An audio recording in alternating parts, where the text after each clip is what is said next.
নমস্কার, আমি মামনি কালিন্দী। আজকে আমার পাওয়ার পয়েন্টের আলোচ্য বিষয় হচ্ছে Bloom's concept versus Gronlund's concept of evaluation in education, nature and purposes of evaluation in education.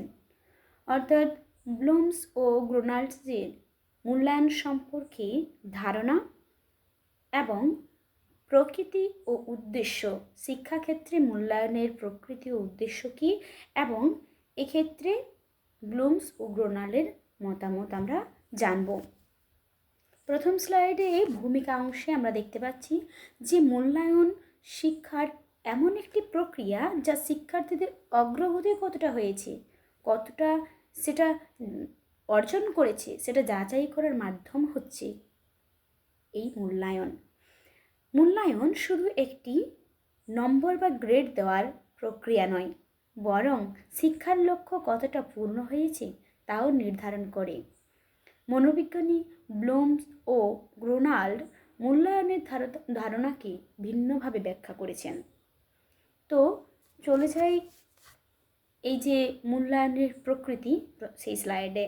যদিও বা আমাদের যে আলোচনাটা, তার আলোচনার পূর্বের অংশে রয়েছে তুলনা, পরবর্তী অংশে রয়েছে প্রকৃতি উদ্দেশ্য, সেটাকে আমি গুছিয়ে সেটাকে সুন্দরভাবে উপস্থাপন করার জন্য এটাকে প্রথমে তুলে ধরছি।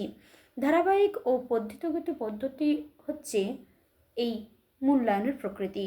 অর্থাৎ এটা হচ্ছে ধারাবাহিক ও পদ্ধতিগত, দুটো, ধারাবাহিক এবং পদ্ধতিগত হচ্ছে মূল্যায়নের প্রকৃতি।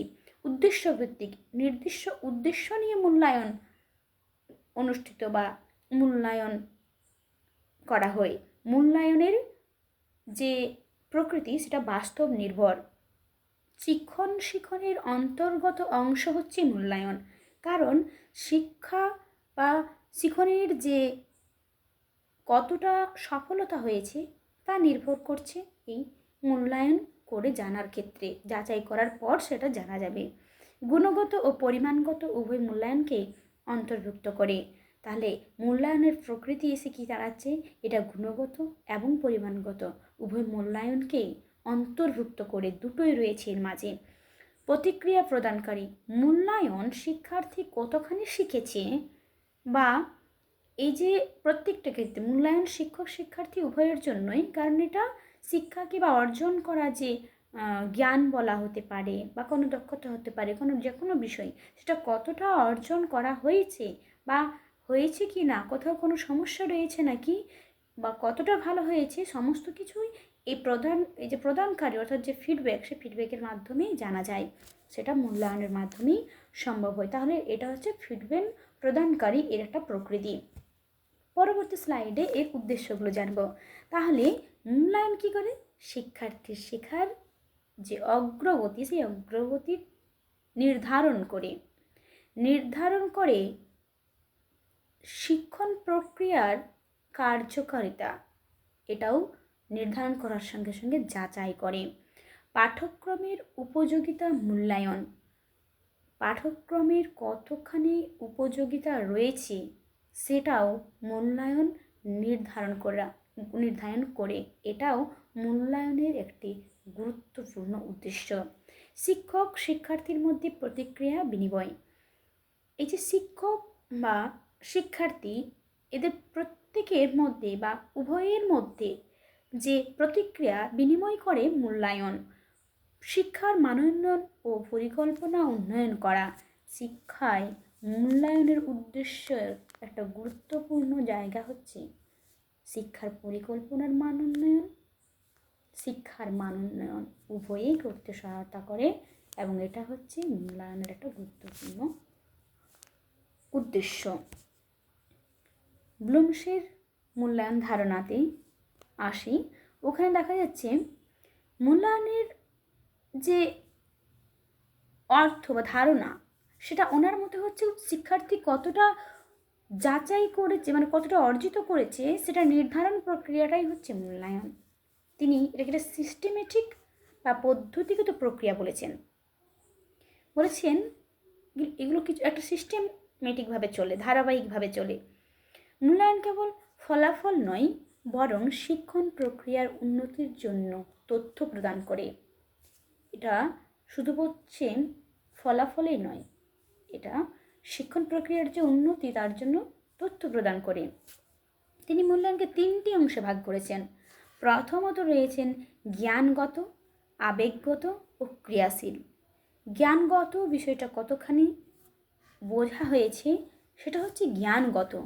আবেগগত বিষয়টার মূল ভাবনা ভেতরে কতটা প্রবেশ করতে পেরেছে সেটা হচ্ছে ইফেক্টিভ, অর্থাৎ এফেক্টিভ যে নলেজ বলা যেতে পারে বা কতটা অর্জন করেছে এই আবেগগত শিক্ষাটা, ভেতরের শিক্ষাটা, সেটাও মূল্যায়ন করা।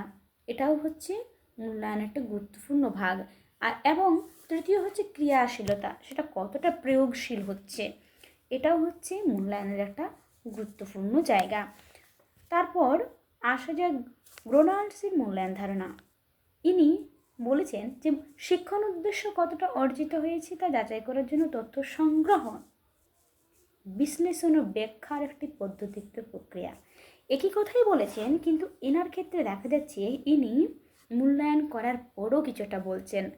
তার মতে মূল্যায়ন কি, শিক্ষার গুণমান নির্ধারণের উপায়। তার যে গুণমান, মানে শিক্ষাটার যে গুণমান তা নির্ধারণ করার উপায় হচ্ছে মূল্যায়ন। শেখার ফাঁক চিহ্নিত করার মাধ্যম হচ্ছে মূল্যায়ন। কতটা শিখেছে, কোনখানে ফাঁক রয়েছে, তার পরিবর্তে কী করতে হবে, ফাঁকটা কিভাবে পূর্ণ করা যাবে, এইগুলো রয়েছে। এগুলো হচ্ছে শিক্ষার মূল্যায়নের গুরুত্বপূর্ণ উদ্দেশ্য।